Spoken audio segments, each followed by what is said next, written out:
நண்பர்களுக்கு வணக்கம். அனைவரும் நலமாக இருப்பீர்கள். திருநெல்வேலி ஜோதிடர் எஸ் மணியன் பேசுகின்றேன். எனது ஜோதிட ஆசானும் எனது தந்தையுமாகிய கோயில்பட்டி திரு கே சங்கரன்பிள்ளை அவர்களையும், ஜோதிட மாமேதை ஜோதிட கலையரசு ஐயா ஆதித்ய குருஜி அவர்களையும் வணங்கி, செல்வம் தரும் தர்ம கர்மாதிபதி யோகத்தை பார்க்கலாம். ஜோதிட சாஸ்திரம் ஒரு ஜாதகத்தின் அதிர்ஷ்ட ஸ்தானங்களாக 1, 5, 9 வீடுகளையும், செயல் வீடுகளாக 1, 4, 7, 10 இடங்களையும் குறிப்பிடுகிறது. இவ்விரண்டு பாவங்களும் முறையே திரிகோணம் மற்றும் கேந்திர ஸ்தானங்கள் என்று அழைக்கப்படுகின்றன. இந்த திரிகோணம் கேந்திரம் இரண்டிலும் இடம்பெறும் 1ஆம் வீடுதான் லக்கணம் என்று அழைக்கப்படுகிறது. சுருக்கமாக சொல்லப்போனால், இந்த 1ஆம் பாகம் ஸ்தானமான லக்கணம் என்பது நீங்கள்தான். முதல் வீடு எனப்படும் லக்கணமும் அதன் அதிபதியான கிரகமும் உங்களைத்தான் சுட்டி காட்டுகின்றன. உங்கள் சிந்தனை, செயல்பாடு, ஆக்கத்திறன், நீங்கள் எப்படிப்பட்டவர், கோபக்காரரா, முட்டாளா, அறிவாளியா, கருணை உள்ளவரா, ஏமாற்ற பிறந்தவரா அல்லது ஏமாளியாக இருப்பவரா என்பது போன்ற அனைத்தையும் லக்னாதிபதியே நிர்ணயிக்கிறார். ஆகவே அதிர்ஷ்டமும் செயலும் இணைந்தால்தான் வெற்றி எனும் கருத்தில் முதல் வீடாகிய லக்கணம் திரிகோணத்திலும் கேந்திரத்திலும் இணைக்கப்பட்டு இரண்டிற்கும் பொதுவானது எனப்படுகிறது. இந்த லக்கண பாவத்திற்கு, அதாவது உங்களுக்கு துணை புரியும் முதன்மையான அதிர்ஷ்ட மற்றும் செயல் வீடுகளாக திரிகோணங்களின் பெரிய பாவமான அதிர்ஷ்ட 9ஆம் வீடும், கேந்திரங்களில் பெரிய வீடான செயல் 10ஆம் வீடாகவும் அமைகின்றன. இதில் 9ஆம் பாகம் தர்மஸ்தானம் எனவும் 10ஆம் பாகம் கர்மஸ்தானம் எனவும் குறிப்பிடப்படுகின்றன. இந்த வீடுகளில் அதிபதிகளாக வரும் கிரகங்களே தர்ம கர்மாதிபதிகள் என்று அழைக்கப்படுகிறார்கள்.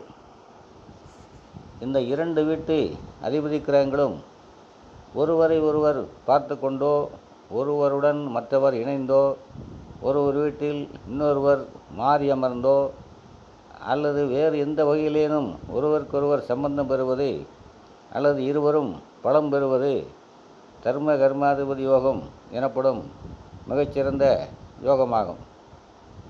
தர்ம கர்மாதிபதி யோகம் உள்ள ஜாதகம் சிறந்த ஜாதகமாக சோதர சாஸ்திரத்தில் கருதப்படுகிறது. அந்த ஜாதகர் இப்பிறப்பில் அனைத்து இன்பங்களையும் அனுபவிக்க பிறந்த அதிர்ஷ்டசாலியாக கருதப்படுகின்றார்.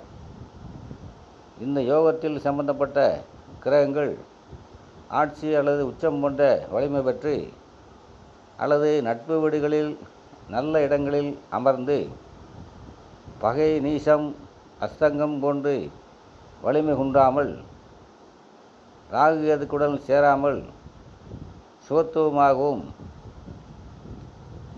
ஆதித்ய குருஜி ஐயா அவர்களின் பாவகிரகங்களின் சூட்சும வலு தியரிப்படி சூட்சும வலுவுடனும் இருந்து பரிவர்த்தனை, வர்க்கோட்டமும் போன்ற வலுக்களை அடைந்து அவர்களுடைய தசையும் உரிய பருவத்தில் நடைபெறும் போதே ஜாதகருக்கு யோக பலன்கள் நடைபெறும். இனி ஒவ்வொரு லக்கணத்திற்கும் தர்ம கர்மாதிபதிகள் யார், அவர்கள் எப்படி, எந்த இடங்களில் இருந்தால் இந்த யோகத்தினை முழுமையாக பெற முடியும் என்பதை பார்ப்போம். மேச லக்கணக்காரர்களுக்கு தர்ம கர்மாதிபதிகள் குருவும் சனியும் ஆவார்கள். இந்த லக்கணத்திற்கு சனியும் குருவும் 9, 10ஆம் இடங்களில் பருவத்தினை அடைவது நல்லதல்ல. இந்த அமைப்பில் குரு நீசம் பெறுவார் என்பதால் யோகம் கிடைக்காது. மேலும் மேசத்திற்கு சனி பாதகாதிபதியும் ஆவார். அதைவிட இருவரும் தனித்தனியே 9, 10ஆம் இடங்களில் ஆட்சி பெற்று அமர்வது நல்ல யோகத்தை தரும். லக்கணத்தில் இருவரும் இணைந்து நீச சனி சூட்சுமோடு அடைந்தால் யோகம் பழுதின்றி செயல்படும். 2ஆம் இடம் குருவின் பகைவரான சுக்கிரன் வீடு. இது குருவிற்கு ஆகாது. எனினும் இங்கே சனி நட்பு நிலை வருவார் என்பதால் இருவரும் இங்கே சேர்ந்திருந்தால் ஓரளவு பலன்கள் கிடைக்கும். இவர்களுடன் ராசியும் சம்பந்தப்படும் பட்சத்தில் ஜாதகருக்கு ஆன்மீக மேன்மை உண்டு. 3ஆம் இடமான மிதுனத்தில் இணைந்தால் இருவருமே 9ஆம் பாவத்தை பார்ப்பார்கள் என்பதால் நல்ல பலன்கள் இருவரின் தசையிலும் உண்டு. இருவருமே புனர்வசு நட்சத்திரத்தின் அமர்ந்தால் மேன்மை. 4ஆம் இடமான கடகத்தில் உச்சம் பெறும் குருவுடன் சனி இணைவதும் சிறப்புத்தான். இருவரும் ஆயில்ய நட்சத்திரத்தில் அமர்ந்தால் யோகம் பலன் தராது. ஏனென்றால் மேச லக்னத்திற்கு ஆயில்ய நட்சத்திரத்திற்கு புதன் அவயோகர் ஆவார். 5ஆம் இடமான சிம்மத்தில் சனி வலு இழப்பார் என்பதால் யோகம் பங்கமாகும். உத்திரம் 1ஆம் பாதத்தில் இருந்தால் ஓரளவு பலன் இருக்கும். 7ஆம் இடத்தில் இணைந்திருந்தால் இருவரும் லக்கணத்தை பார்ப்பார்கள். அதில் சனியில் உச்சம் பெற்றிருப்பார். இந்த அமைப்பால் ஜாதகர் ஆன்மீக ஈடுபாட்டுடன் இருப்பார். சனி வக்கரம் பெற்றால் இதுவும் நல்ல அமைப்பு தான். இவற்றை தவிர 6, 8இல் இருவரும் இணைவது சிறப்பானது அல்ல. மறைவிடங்களில் யோகம் பலன் தராது. 9இல் இணைந்திருந்தால் குரு ஆட்சி பெற்று லக்கணத்தை பார்ப்பார். இந்த அமைப்பு நல்ல பலன்களை தரும். 10இல் இணைவது குரு நீசம் பெறுவார் என்பதால் பலன்களை குறைக்கும். 11, 12ஆம் இடங்களில் இருவரும் அமர்வது நற்பலன்களை தரும். ஒரு சிறப்பு அமைப்பாக 3இல் சனி நட்பு நிலையில் அமர்ந்து 9இல் ஆட்சி பெற்ற குரு அவரை பார்ப்பது யோகமே. அதேபோல் 7இல் சனி உச்சம் பெற லக்கணத்தில் இருக்கும் குரு அவரை பார்ப்பதும் யோகம்தான். குரு சனி திசைகள் இரண்டுமே இந்த அமைப்பால் ஜாதகருக்கு பலன் தரும். கடகத்தில் குரு உச்சம் பெற அவரை மகரச்சனி பார்ப்பது குருவின் நற்பலனை குறைக்கும். இதே நிலைதான் சிம்மத்தில் குருவும் கும்பத்தில் சனியும் இருந்து ஒருவரை ஒருவர் பார்த்து கொள்வது.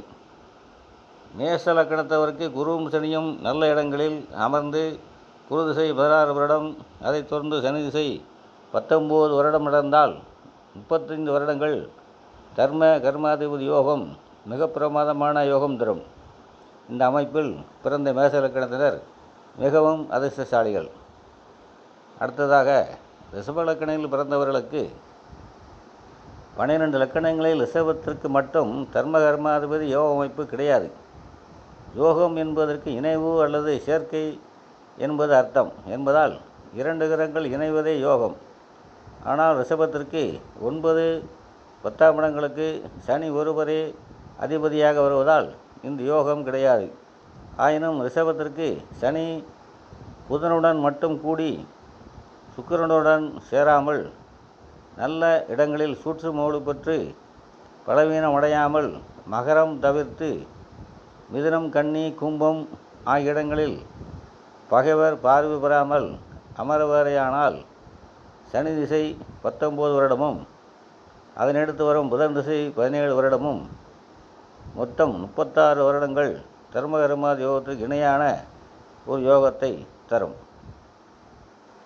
அடுத்ததாக மிதுனலக்கணத்தில் பிறந்தவர்களுக்கு தர்ம கர்மாதிபதிகள் சனியும் குருவுமே ஆவார்கள். மிதுனலக்கணத்திற்கு குரு பாதகாதிபதியும் சனி அஷ்டமாதிபதியும் ஆவதால் இந்த யோகம் சற்று குறைவான பலன்களையே தரும். இந்த லக்கணத்திற்கு குருவும் சனியும் 9, 10ஆம் இடங்களில் பரிவர்த்தனையாக இருப்பது நல்லது. லக்கணத்தில் இணைவது ஓரளவு நட்பலன்தான். 2ஆம் இடத்தில் இவர்கள் இணைந்தால் பாதகாதிபதியான குரு உச்சம் பெறுவது சரியல்ல என்பதால் நற்பலன்களை தராது.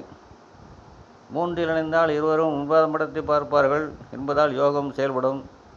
4, 5ஆம் இடங்களில் இருவரும் இணைவது சனிக்கு சுபபலம் தரும் என்பதால் நற்பலன்கள் உண்டு. 6, 8இல் இணைவது யோகத்தை தராது. 7இல் குருவும் சனியும் சேருவது சரியல்ல. குருவின் பாதகாதிபத்தியம் வலுப்பெறும். 9இல் குருவும் சனியும் கூடி தசை நடத்துவது ஓரளவு சரி. 10இல் உத்திரட்டா நட்சத்திரத்தில் இருவரும் இருப்பது இருவருக்குமே சிறப்பு சேர்க்கும்.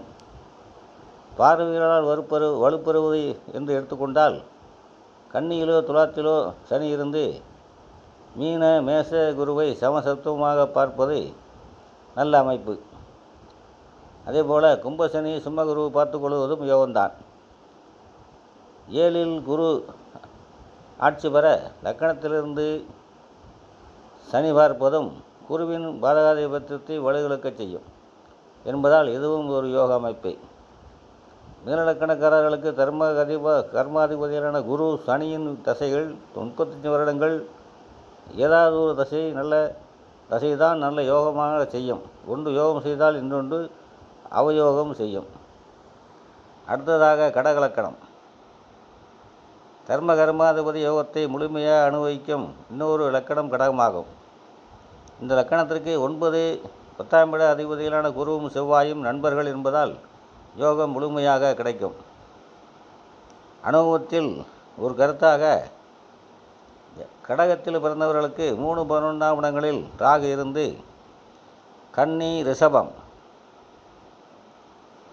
அந்த ராகு சூட்சும பெற்றிருந்து நல்ல வயதில் 10 கூடிய செவ்வாய் திசை 7 வருடங்களும், அடுத்து ராகு திசை 18 வருடங்களும், அதன் பின் 9 கூடிய குருவின் திசை 16 வருடங்களும் வறுமையானால் 41 வருடங்கள் மிக பிரமாதமான யோக வருடங்களாக அமையும். இப்படி அமைந்த கடகத்தினர் அதிர்ஷ்டசாலிகள். கடகத்திற்கு லக்கணத்தில் குருவும் செவ்வாயும் சேர்ந்திருப்பது நல்ல அமைப்பு தான். குருவால் கம்சயோகமும் கிடைக்கப்பெறும். செவ்வாயும் நீசபங்கம் பெறுவார். இந்த லக்கணத்திற்கு குரு 6 கூடிய பாவி என்றாலும் அவர் 6க்கு 8ல் மறைந்து லக்கணத்தில் உச்சம் பெற்றால் லக்கணத்திலிருந்து தனது 9ஆம் வீடான மீனத்தை பார்ப்பார் என்பதால் 6ஆம் இடத்தின் கெடுபலன்கள் குறைவு பெறும். இந்த அமைப்பில் இருவரையும் மகரத்திலிருந்து சந்திரன் பார்ப்பாரேயானால் யோகம் முழுமையாக வேலை செய்யும். 2ஆம் இடமான சிம்மத்தில் குரு செவ்வாய் இணைவு நல்லதே. இருவருக்கும் அதிநட்பு ராசிதான். உத்திரம் 1ஆம் மாதத்தில் இருந்தால் இன்னும் நல்லது. அம்சத்திலும் வலுப்பெறுவார்கள். சிம்மத்தில் இருவரும் இணைந்தால் செவ்வாய் தனது 8ஆம் பார்வையால் 9ஆம் இடத்தையும், குரு தனது 9ஆம் பார்வையால் 10ஆம் இடத்தையும் பார்ப்பார். இது ஒரு நன்மை தரும் அமைப்பு. 3, 4 இருவரும் இணைவது பகை வீடு என்பதால் யோக வலுவை குறைக்கும். ஆயினும் இவர்கள் 9, 10ஆம் இடங்களை பார்ப்பார்கள் என்பதால் ஓரளவு அதிர்ஷ்டம் செயல்படும். 5ஆம் இடமான விருச்சிகத்தில் இருவரும் இணைந்தால் அங்கு செவ்வாய் ஆட்சியும் குரு நட்பும் பெறுவார்கள் என்பதால் முழுமையான யோகம் உண்டு. 6, 8 நல்லதல்ல. 7ஆம் இடத்தில் செவ்வாய் உச்சம் பெற்றாலும் குரு நீசமடைவார். கர்மாதிபதியில் ஒருவர் வலுவிழந்தாலும் யோகம் பங்கமாகும். 9, 10ஆம் இடங்களில் இருவரின் இணைவு ஜாதகருக்கு நிரந்தர தொழில் யோகங்களை தரும். 11, 12ஆம் இடங்கள் இருவருக்கும் பகை வீடுகள் என்பதால் யோகம் இல்லை. பார்வை வலுவை பார்ப்பமையானால் லக்கணத்தில் குரு உச்சம் பெற்று 7ஆம் இடத்தில் செவ்வாயும் உச்சம் பெறுவது நல்ல அமைப்பல்ல. இருவருமே வலு குறைவார்கள்.